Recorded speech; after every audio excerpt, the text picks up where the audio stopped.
So I want to continue from what we were talking the day before yesterday. So this podcast is going to cover the fifth chapter, the reality of abstractions. And after the end of my reading, I'll read the summary of this chapter and discuss what you can learn from this chapter, and things you can apply to your own lives. So let's start. The fundamental theories of modern physics explain the world in jarringly counterintuitive ways. For example, most non-physicists consider it self-evident that when you hold your arm out horizontally, you can feel the force of gravity pulling it downwards. But you cannot. The existence of a force of gravity is astonishingly denied by Einstein's general theory of relativity, one of the two deepest theories of physics. This says that the only force on your arm in that situation is that which you yourself are exerting upwards to keep it constantly accelerating away from the straightest possible path in a curved region of space-time. The reality described by our other deepest theory, quantum theory, which I shall describe in chapter 11, is even more counterintuitive. To understand explanations like those, physicists have to learn to think about everyday events in new ways. The guiding principle is always to reject bad explanations in favor of good ones. In regard what is or is not real, this leads to the requirement that if an entity is referred to by our best explanation in the relevant field, we must regard it as really existing. And if, as with the force of gravity, our best explanation denies that it exists, then we must stop assuming that it does. Furthermore, everyday events are stupendously complex when expressed in terms of fundamental physics. If you fill a kettle with water and switch it on, all the supercomputers on Earth working for the age of the universe could not solve the equations that predict what all those water molecules will do, even if we could somehow determine their initial state and that of all the outside influences on them, which is itself an intractable task. Fortunately, some of that complexity resolves itself into a higher level simplicity. For example, we can predict with some accuracy how long the water will take to boil. To do so, we need to know only a few physical quantities that are quite easy to measure, such as its mass, the power of the heating element, and so on. For greater accuracy, we may also need information about subtler properties, such as the number and type of nucleation sites for bubbles, but those are still relatively high-level phenomena, composed of intractably large numbers of interacting atomic-level phenomena. Thus, there is a class of high-level phenomena, including the liquidity of water and the relationship between containers, heating elements, boiling, and bubbles, that can be well explained in terms of each other alone, with no direct reference to anything at the atomic level or below. In other words, the behavior of that whole class of high-level phenomena is quasi-autonomous, almost self-contained. This resolution into explicability at a higher quasi-autonomous level is known as emergence. Before I move ahead, I would like to discuss about the terminology that will be used in this chapter, the reality of abstractions. So the first one is levels of emergence. So this means sets of phenomena that can be explained well in terms of each other without analyzing them into their constituent entities such as atoms. Natural numbers, the whole numbers 1 to 3 and so on.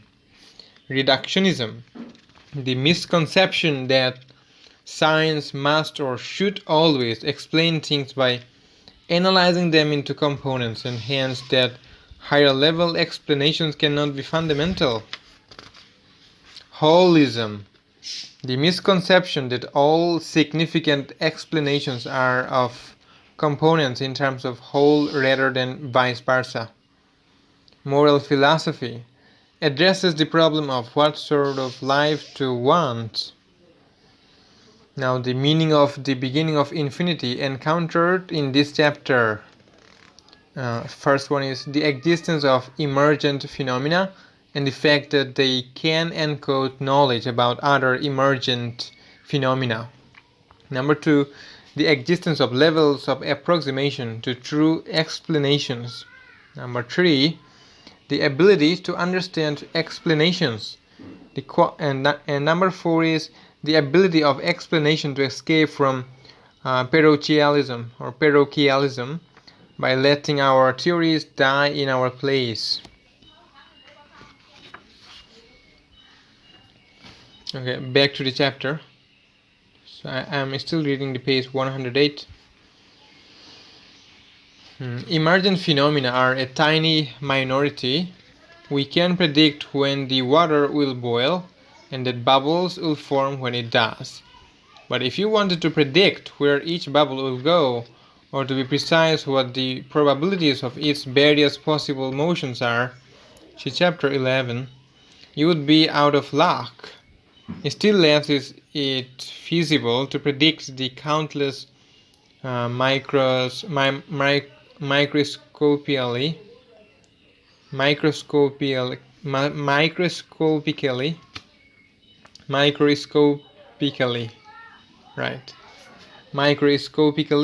defined properties of the water, such as whether an odd or an even number of its electrons will be affected by the heating during a given period.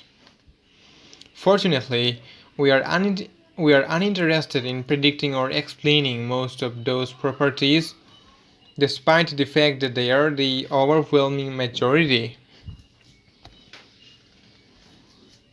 That is because none of them has any bearing on what we want to do with the water, such as understand what it is made of or make tea.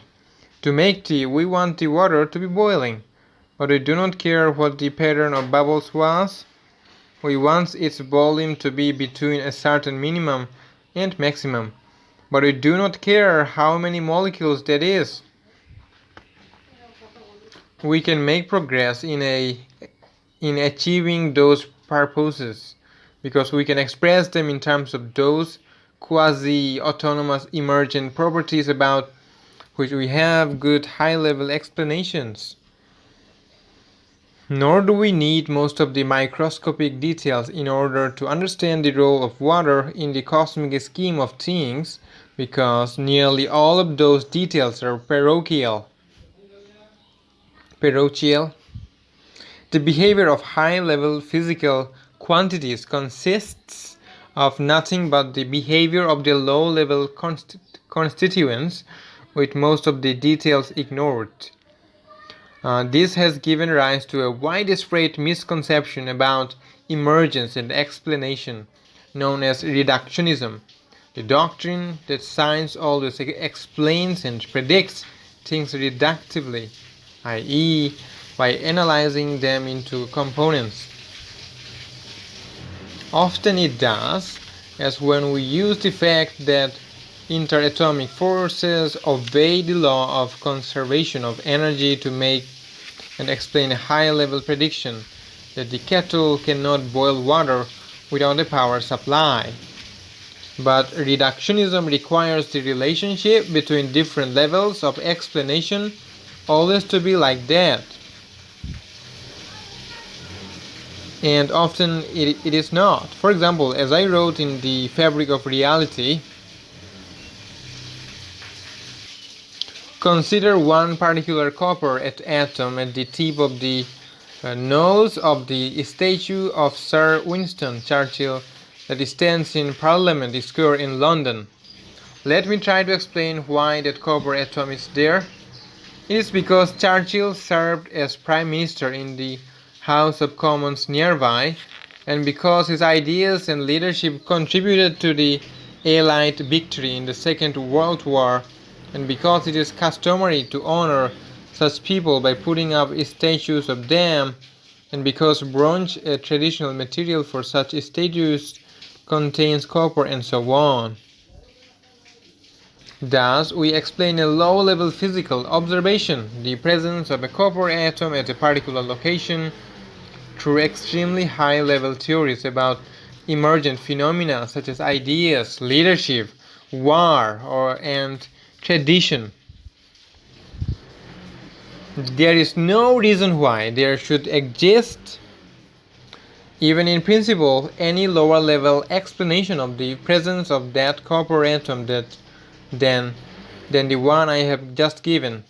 Presumably, a reductive theory of everything would, in principle, make a low-level prediction of the probability that such a statue will exist, given the condition of, say, the solar system at some earlier date. It would also, in principle, describe how the statue probably got there, but such descriptions and predictions, wildly infeasible, of course, would explain nothing.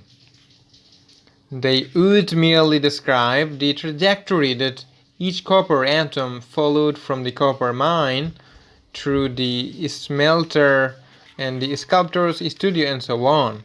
In fact, such a prediction would have to refer to atoms all over the planet engaged in the complex motion we call the Second World War, among other things. But even if you had the superhuman capacity to follow such lengthy predictions of the copper atoms being there, you would still not be able to say, "Ah, yes, now I understand why they are there." You would have to inquire into what it was about that configuration of atoms and those trajectories that gave them the propensity to deposit a copper atom at this location. Pursuing that inquiry would be a creative task, as discovering new explanations always is. You would have to discover that certain atomic configurations support emergent phenomena such as leadership and war, which are related to one another by high-level explanatory theories. Only when you knew those theories could you understand why that copper atom is where it is. Even in physics, some of the most fundamental explanations and the predictions that they make are not reductive. For instance, the second law of thermodynamics says that high-level physical processes tend towards ever greater disorder. A scrambled egg never becomes unscrambled by the whisk, and never extracts energy from the pan to propel itself upwards into the shell, which never seamlessly reveals itself. I think it is misspelled. It's reseals. RESEALS. I think it should be reveals itself. Yet, if you could somehow make a video of the scrambling process with enough resolution to see the individual molecules and play it backwards and examine any part of it at that scale, you would see nothing but molecules moving and colliding in strict obedience to the low-level laws of physics. It is not yet known how or whether the second law of thermodynamics can be derived from a simple statement about individual atoms. There is no reason why it should be. There is often a mortal overtone to reductionism. Science should be essentially reductive. This is related both to instrumentalism and to the principle of mediocrity, which I criticized in chapter 1 and 3. Instrumentalism is rather like reductionism, except that instead of rejecting only high-level explanations, it tries to reject all explanations. The principle of mediocrity is a milder form of reductionism. It rejects only high-level explanations that involve people. While I am on the subject of bad philosophical doctrines with moral overtones, let me add holism, a sort of mirror image of reductionism. It is the idea that the only valid explanations, or at least the only significant ones, are of parts in terms of wholes. Holists also often share with reductionists the mistaken belief that science can only or should only be reductive, and therefore they oppose much of science. All those doctrines are irrational for the same reason. They advocate accepting or rejecting theories on grounds other than whether they are good explanations. Whenever a high-level explanation does follow logically from low-level ones, that also means that the high-level one implies something about the low-level ones. Thus, additional high-level theories, provided that they were all consistent, would place more and more constraints on what the low-level theories could be. So it could be that all the high-level explanations that exist, taken together, imply all the low-level ones, as well as vice versa. Or it could be that some low-level, some intermediate level, and some high-level explanations taken together imply all explanations.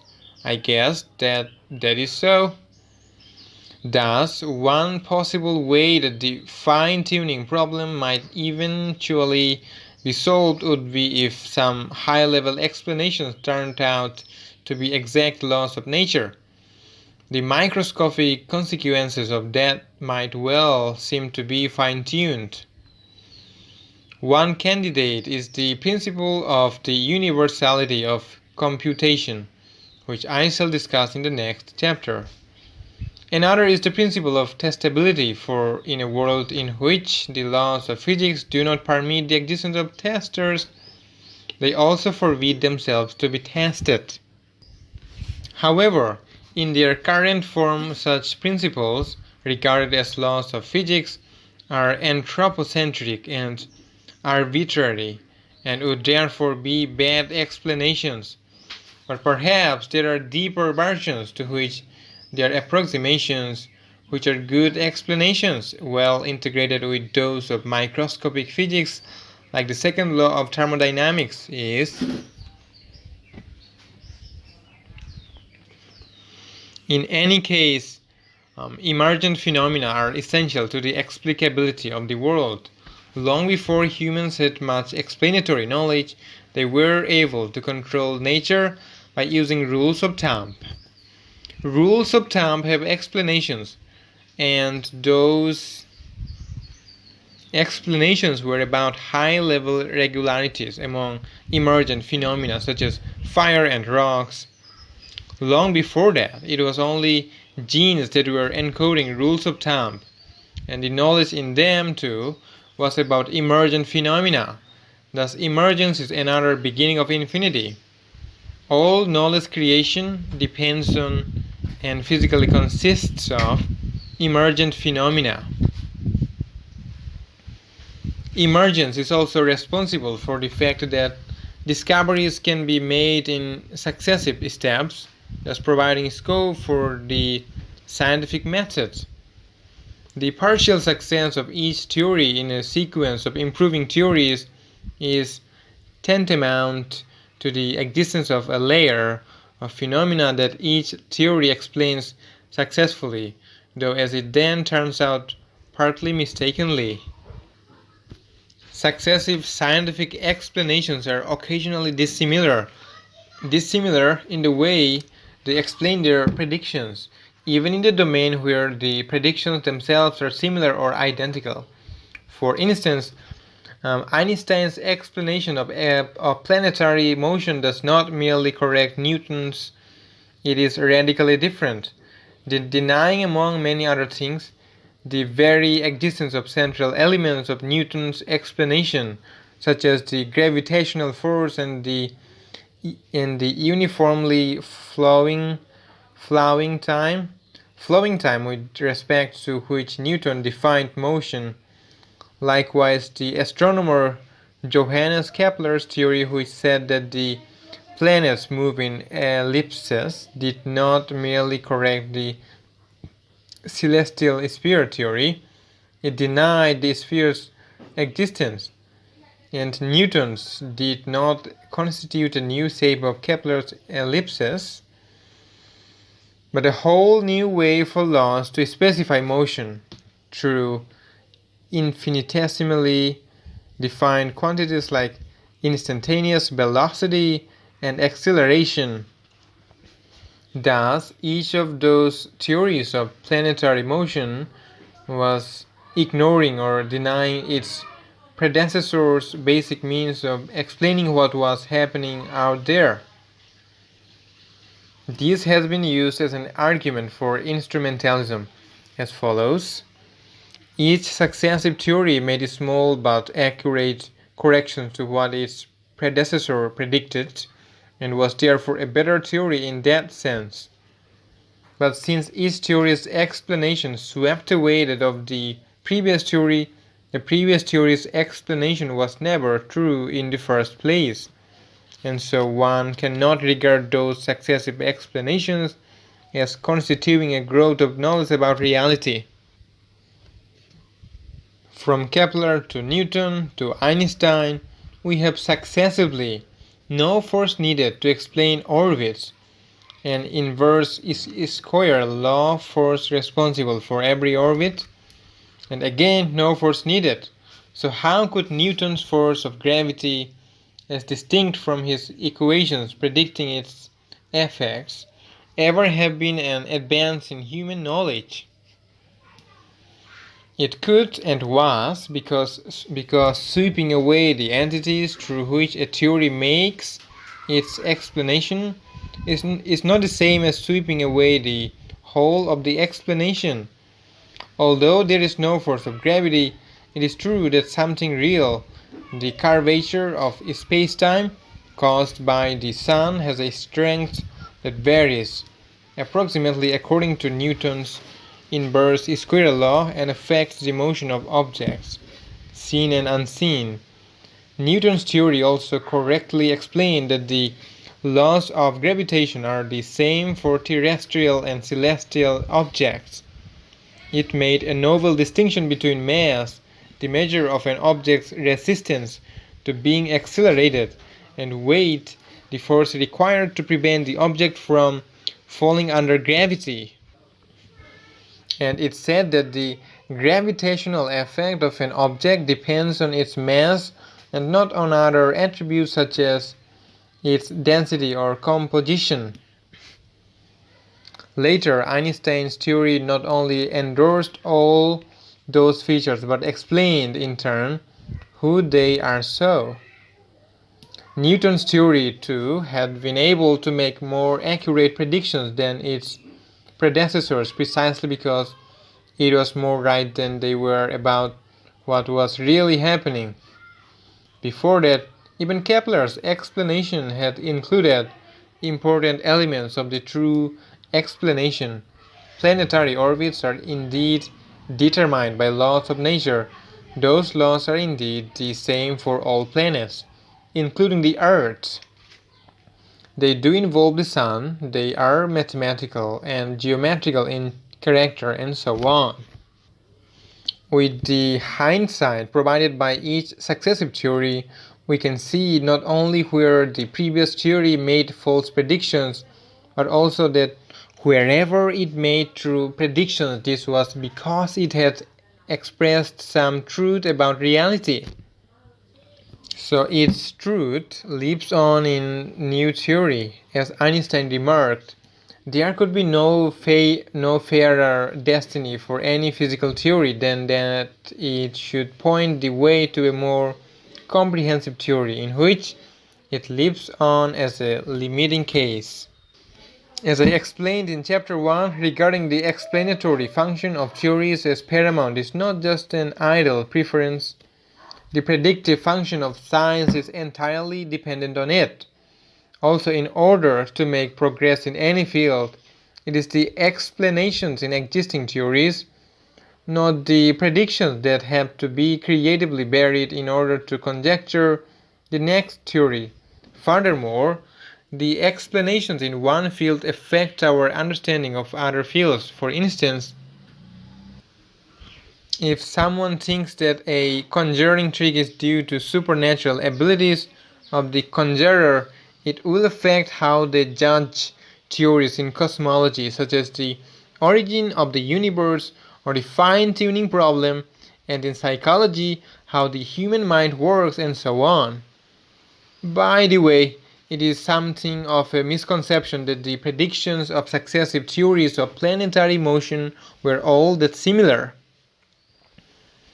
Newton's predictions are indeed excellent in the context of bridge building and only slightly inadequate when running the global positioning system, but they are hopelessly wrong when explaining a pulsar or a quasar or the universe as a whole. To get all those right, one needs Einstein's radically different explanations. Such large discontinuities in the meanings of successive scientific theories have no biological analog in an evolving species. The dominant strain in each generation differs only slightly from that in the previous generation. Nevertheless, scientific discovery is a gradual process too. It is just that in science all the gradualness and nearly all the criticism and rejection of bad explanations takes place inside the scientists' minds. As Popper put it, we can let our theories die in our place. There is another, even more important advantage in that ability to criticize theories without staking one's life on them. In an evolving species, the adaptations of the organisms in each generation must have enough functionality to keep the organism alive and to pass all the tests that they encounter in propagating themselves to the next generation. In contrast, the intermediate explanations leading to scientists from one good explanation to the next need not be viable at all. The same is true of creative thought in general.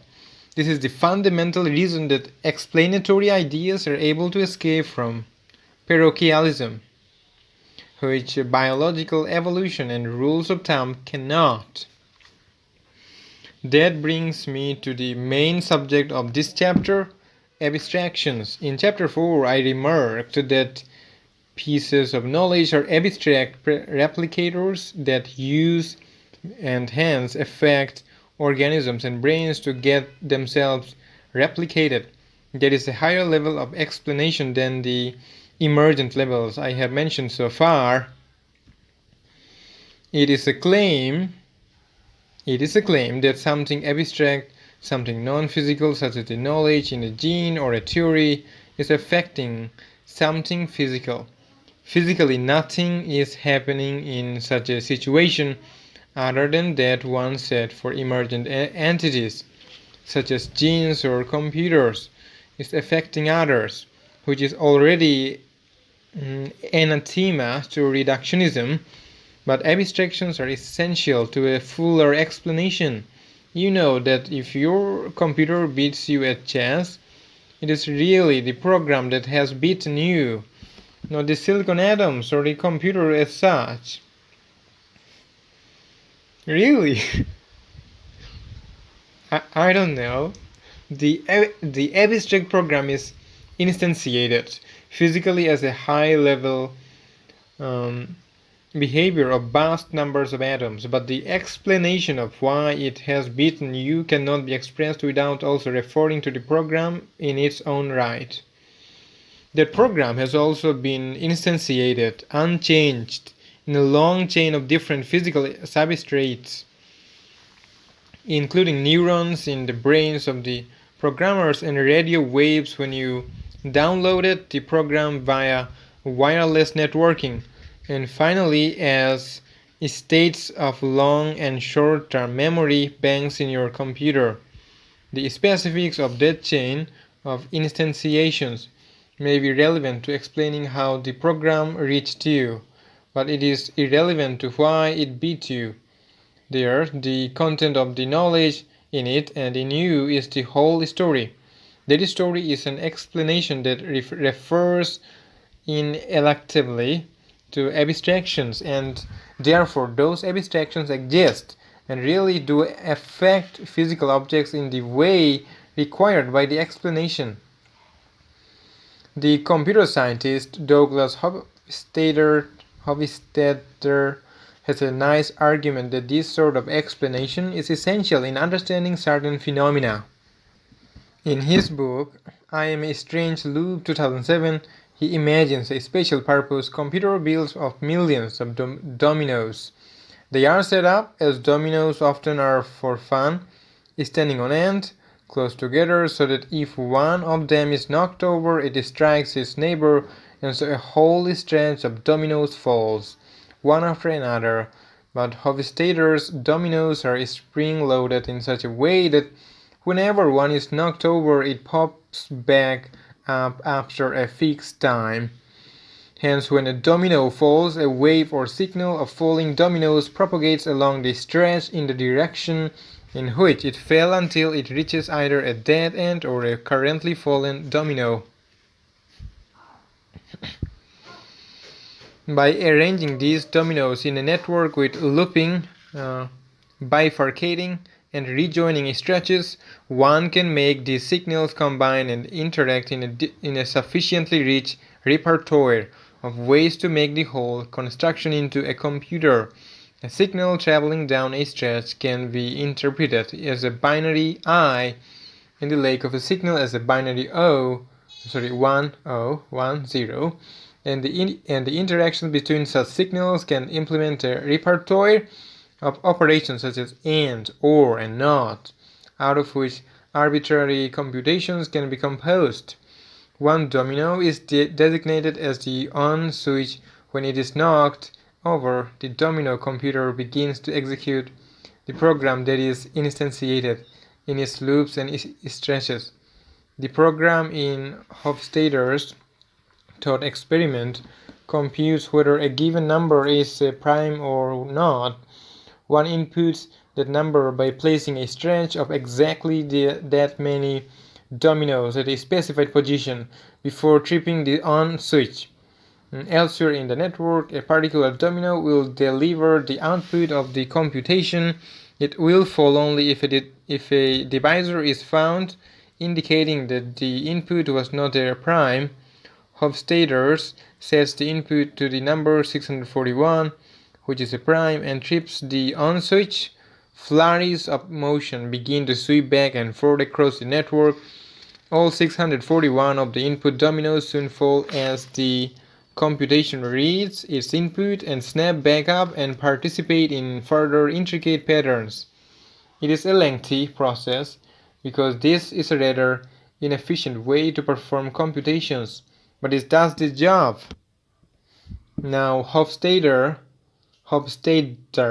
imagines that an observer who does not know the purpose of the domino network watches the dominoes performing and notices that one particular domino remains resolutely standing, never affected by any of the waves of downs and ups sweeping by. The observer points at that domino and asks with curiosity, "How come the domino that is never falling?" We know that it is the output domino, but the observer does not. Hofstadter continues, "Let me contrast two different types of answer that someone might give. The first type of answer myopic to the point of silliness would be because its predecessor never falls, you dummy. Or if it has two or more neighbors, because none of its neighbors even fall. To be sure, this is correct as far as it goes, but it doesn't go very far. It just passes the buck to a different domino. In fact, one could keep passing the buck from domino to domino to provide ever more detailed answers that were silly but correct as far as they'd go. Eventually, after one had passed the buck billions of times, many more times than there are dominoes, because the program loops, one would arrive at that first domino, the on switch. At that point, the reductive to high-level physics explanation would be, in summary, that domino did not fall because none of the patterns of motion initiated by knocking over the on switch ever include it. But I knew that already. Yes, we knew that already. We can reach that conclusion as we just have without going through that laborious process, and it is undeniably true. But it is not the explanation we were looking for, because it is addressing a different question, predictive rather than explanatory, namely, if the first domino falls, will the output domino ever fall? And it is asking at the wrong level of emergence. What we asked was, why does it not fall? To answer that, Hofstadter then adopts a different mode of explanation at the right level of emergence. The second type of answer would be, because 641 is prime. Now this answer, while just as correct indeed in some sense, it is far more on the mark, has the curious property of not talking about anything physical at all. Not only has the focus moved upwards to collective properties, these properties somehow transcend the physical and have to do with pure abstraction, such as primality. Hofstadter concludes, the point of this example is that 641's primarily is the best explanation, perhaps even the only explanation, for why certain dominoes did fall and certain others did not fall. Just to correct that slightly, the physics-based explanation is true as well, and the physics of the dominoes is also essential to explaining why prime numbers are relevant to that particular arrangement of them. But Hofstadter's argument does show that primality must be part of any full explanation of why the dominoes did or did not fall. Hence, it is a refutation of reductionism is in regard to abstractions, for the theory of prime numbers is not part of physics. It refers not to physical objects, but to abstract entities, such as numbers, of which there is an infinite set. Unfortunately, Hofstadter goes on to disown his own argument and to embrace reductionism. Why? His book is primarily about one particular emergent phenomenon, the mind, or as he puts it, the one, or the I. He asks whether the mind can consistently be thought of as affecting the body, causing it to do one thing rather than another, given the all-embracing nature of the laws of physics. This is known as the mind-body problem. For instance, we often explain our actions in terms of choosing one action rather than another, but our bodies, including our brains, are completely controlled by the laws of physics, leaving no physical variable free for an eye to affect in order to make such a choice. Following the philosopher Daniel Dennett, Hofstadter eventually concludes that the eye is an illusion. Minds, he concludes, can push material stuff around because physical law alone would suffice to determine its behavior, hence his reductionism. But first of all, physical laws can't push anything either. They only explain and predict, and they are not our only explanations. The theory that the domino stands because 641 is a prime, and because the domino network instantiates a primality testing algorithm is an exceedingly good explanation. What is wrong with it? It does not contradict the laws of physics. It explains more than any explanation purely in terms of those laws, and no known variant of it can do the same job. Second, that reductionist argument would equally deny that an atom can push in the sense of cause to move another atom, since the initial state of the universe, together with the laws of motion, has already determined the state at every other time. Third, the very idea of a cause is emergent and abstract. It is mentioned nowhere in the laws of motion of elementary particles, and as the philosopher David Hume pointed out, we cannot perceive causation only as succession of events. Also, the laws of motion are conservative, that is to say, they do not lose information. That means that just as they determine the final state of any motion given the initial state, they also determine the initial state given the final state, and the state at any time from the state at any other time. So at that level of explanation, cause and effect are interchangeable and are not what we mean when we say that a program causes a computer to win at chess, or that a domino remained standing because 641 is a prime.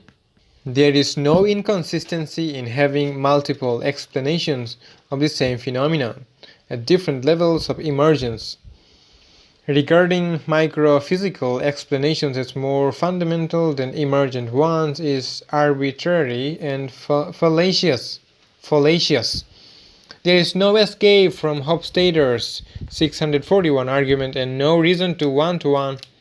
The world may or may not be as we wished it to be, and to reject good explanations on that account is to imprison oneself in parochial error. So the answer, because 641 is a prime, does explain the immunity of that domino. The theory of prime numbers on which that answer depends is not a law of physics, nor an approximation to one.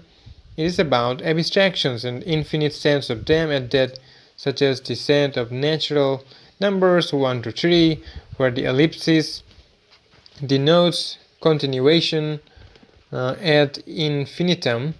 It is no mystery how we can have knowledge of infinitely large things like the set of all natural numbers. That is just a matter of rich versions of number theory that confine themselves to small natural numbers would have to be so full of arbitrary qualifiers, workarounds, and unanswered questions that they would be very bad explanations until they were generalized to the case that makes sense without such ad hoc restrictions. The infinite case, I shall discuss various sorts of infinity in Chapter 8. When we use theories about emergent physical quantities to explain the behavior of water in a kettle, we are using an abstraction, an idealized model of the kettle that ignores most of its details as an approximation to a real physical system. But when we use a computer to investigate prime numbers, we are doing the reverse. We are using the physical computer as an approximation to an abstract one which perfectly models prime numbers.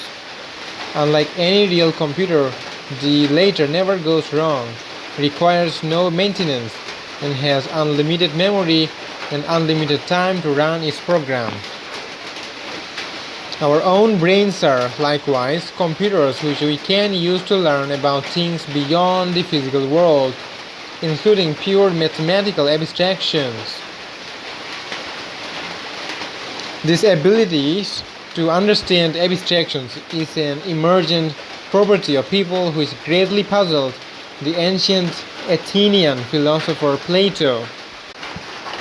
He noticed that the theorems of geometry such as Pythagoras' theorem are about entities that are never experienced, perfectly straight lines with no thickness, intersecting each other on a perfect plane to make a perfect triangle. These are not possible objects of any observation, and yet people knew about them, and not just superficially at the time. Such knowledge was the deepest knowledge of anything that human beings had ever had. Where did it come from? Again, where did it come from? Plato concluded that it and all human knowledge must come from the supernatural. He was right that it could not have come from observation. But then it could not have, even if people had been able to observe perfect triangles, as arguably they could today using virtual reality. As I explained in chapter 1, empiricism has multiple fatal flaws, but it is no mystery where our knowledge of abstractions comes from. It comes from conjecture. Like all our knowledge, and through criticism and seeking good explanations. It is only empiricism that made it seem plausible that knowledge outside science is inaccessible, and it is only the justified true belief misconception that makes such knowledge seem less justified than scientific theories. As I explained in chapter 1, even in science almost all the rejected theories are rejected for being bad explanations without ever being tested. Experimental testing is only one of many methods of criticism used in science, and in the Enlightenment has made progress by bringing those other methods to bear in non-scientific fields too. The basic reason that such progress is possible is that good explanations about philosophical issues are as hard to find as in science, and criticism is correspondingly effective. Moreover, experience does play a role in philosophy, only not the role of experimental testing that it plays in science. Primarily, it provides philosophical problems. There would have been no philosophy of science if the issue of how we can acquire knowledge of the physical world had been unproblematic. There would be no such thing as political philosophy if there had not first been a problem of how to run societies. To avoid misunderstanding, let me stress that experience provides problems only by bringing already existing ideas into conflict. It does not, of course, provide theories. In the case of moral philosophy, the empiricist and justificationist misconceptions are often expressed in the maxim that you can derive an ought from an is, a paraphrase of a remark by the Enlightenment philosopher David Hume. It means that moral theories cannot be deducted from factual knowledge. This has become conventional wisdom and has resulted in a kind of dogmatic despair about morality. You can derive an ought from an is. Therefore, morality cannot be justified by reason. That leaves only two options: either to embrace unreason or to try living without ever making a moral judgment. Both are liable to lead to morality wrong choices, just as embracing unreason or never attempting to explain the physical world leads to factually false theories and not just ignorance. Certainly, you can't derive an ought from an is, but you can derive a factual theory from an is-either. That is not what science does. The growth of knowledge does not consist of finding ways to justify one's beliefs. It consists of finding good explanations. And although factual evidence and moral maxims are logically independent, factual and moral explanations are not. Thus, factual knowledge can be useful in criticizing moral explanations. For example, in the 19th century, if an American slave had written a best-selling book, that event would not logically have ruled out the proposition that Negroes are intended by Providence to be slaves. No experience could, because that is a philosophical theory, but it might have ruined the explanation through which many people understood that proposition. And if, as a result, such people had found themselves unable to explain to their own satisfaction why it would be providential if that author were to be forced back into slavery, then they might have questioned the account that they had formerly accepted of what a black person really is and what a person in general is, and then a good person, a good society, and so on. Conversely, advocates of highly immortal doctrines almost invariably believe associated factual falsehoods as well.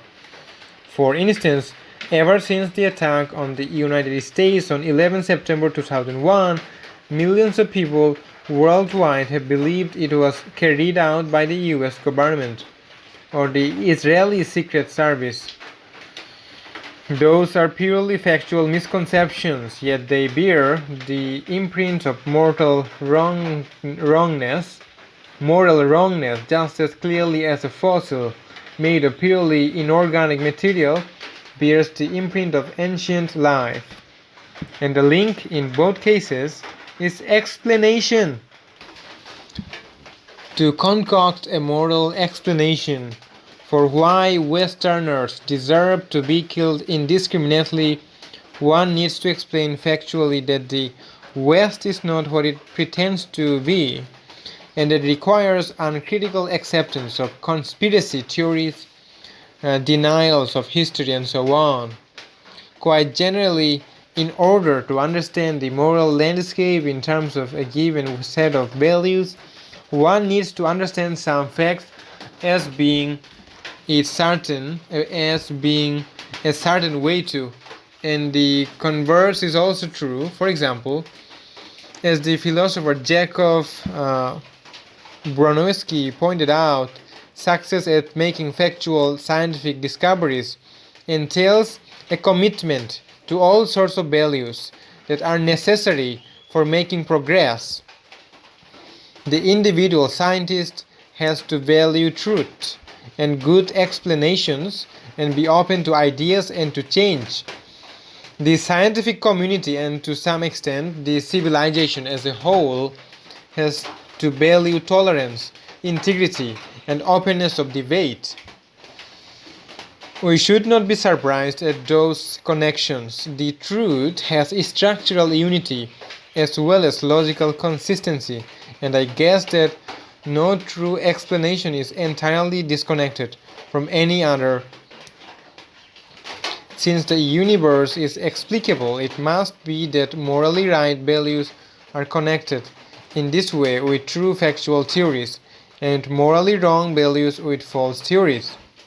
Moral philosophy is basically about the problem of what to do next, and more generally, what sort of life to lead, and what sort of world to want. Some philosophers confine the term moral to problems about how one should treat other people, but such problems are continuous with problems of individuals choosing what sort of life to lead, which is why I adopt the more inclusive definition. Terminology aside, if you were suddenly the last human on earth, you would be wondering what sort of life to want. Deciding I should do whatever pleases me most would give you very little clue, because what pleases you depends on your moral judgment of what constitutes a good life, not vice versa. This also illustrates the emptiness of reductionism in philosophy. For if I ask you for advice about what objectives to pursue in life, it is no good telling me to do what the laws of physics mandate.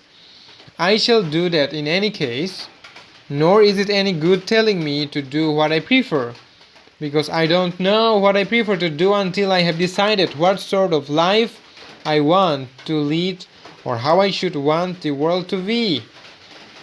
Since our preferences are shaped in this way, at least in part, by our moral explanations, it does not make sense to define right and wrong entirely in terms of their utility in meeting people's preferences.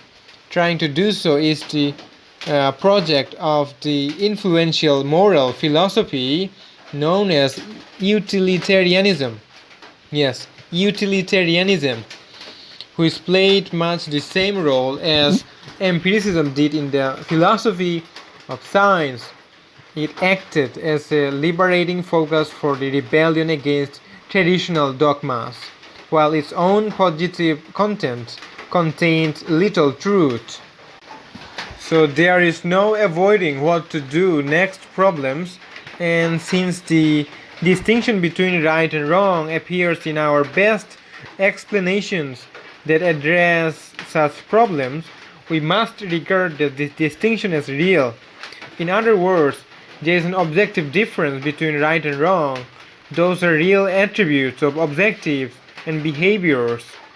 In chapter 14, I shall argue that the same is true in the field of aesthetics. There is such a thing as objective beauty. Beauty, right and wrong, primality, infinite sets, they all exist objectively, but not physically. What does that mean? Certainly, they can affect you as examples like Hofstadter's show, but apparently not in the same sense that physical objects do. You cannot trip over one of them in the street. However, there is less to that distinction than our empiricism biased common sense assumes. First of all, being affected by a physical object means that something about the physical object has caused a change by the laws of physics, or equivalently, the laws of physics have caused a change via that object. But causation and the laws of physics are not themselves physical objects, they are abstractions, and our knowledge of them comes, just as for all other abstractions, from the fact that our best explanations invoke them. Progress depends on explanation, and therefore trying to conceive of the world as merely a sequence of events with unexplained regularities would entail giving up on progress. This argument that abstractions really exist does not tell us what they exist as, for instance, which of them are purely emergent aspects of others, and which exist independently of the others. Would the laws of morality still be the same if the laws of physics were different? If they were such that knowledge could best be obtained by blind obedience to authority, then scientists would have to avoid what we think of as the value of scientific inquiry in order to make progress. My guess is that morality is more autonomous than that, and so it makes sense to say that such laws of physics would be immoral. And as I remarked in chapter 4, to imagine laws of physics that would be more moral than the real ones. Their reach of ideas into the world of abstractions is a property of the knowledge that they contain, not of the brain in which they may happen to be instantiated. A theory can have infinite reach even if the person who originated it is unaware that it does. However, a person is an abstraction too, and there is a kind of infinite reach that is unique to people, the reach of the ability to understand explanations, and this ability is itself an instance of the wider phenomenon of universality to which I turn next. Alright, this is the end of the 5th chapter, the Reality of Abstractions. Now the summary of the chapter. So the summary would be this. Reductionism and holism are both mistakes. In reality, explanations do not form a hierarchy, with the lowest level being the most fundamental. Rather, explanations at any level of emergence can be fundamental. Abstract entities are real and can play a role in causing physical phenomena. Causation is itself such an abstraction. This is the end of the summary. Now, as you can see, this whole chapter is purely abstract.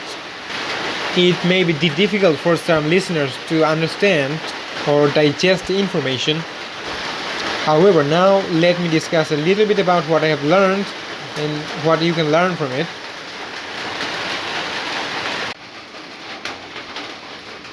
So both reductionism and holism present incomplete views of how explanation works.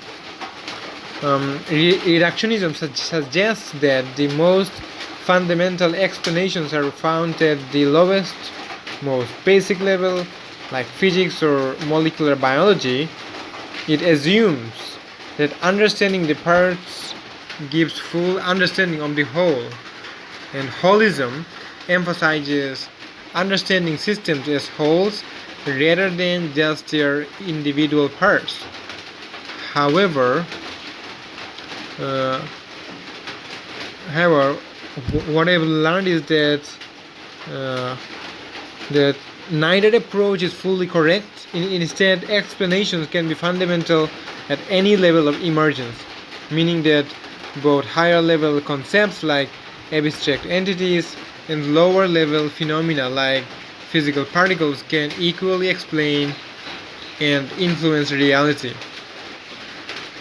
In addition, abstract entities like ideas, concepts, or even causation itself are real and can have a tangible impact on the physical world. So this notion challenges the idea that only material, physical things are real or causally significant. And also, so this emphasizes that multiple levels of explanation can be equally valid and important in understanding the world. Now, to give you an example of what I have learned is this. Imagine you are trying to understand why a car moves. A reductionist approach would explain it by breaking it down into its most basic components: the engine, fuel, combustion, chemical reaction, etc. It would focus on the mechanical and physical aspects of the car. A holistic approach might focus on the car as a complete system, including the interaction between the driver, the car's design, and its purpose for transportation. Now, the view from the book would suggest that both explanations are important, but not necessarily one is more fundamental than the other. So they do not compare. You could say the physical components like the engines and fuel cause the car to move, but also the abstract concept of transportation or mobility plays a role. The idea of moving from one place to another motivates the driver to start the car, which is just as real a cause as the engine's workings. So both the physical and abstract explanations are fundamental, and one doesn't need to be reduced to the other. Yes, so that's it. Okay, no more today. And on the next episode, I will come up with the next chapter, which is called "The Jump to Universality." So until then, thanks for listening.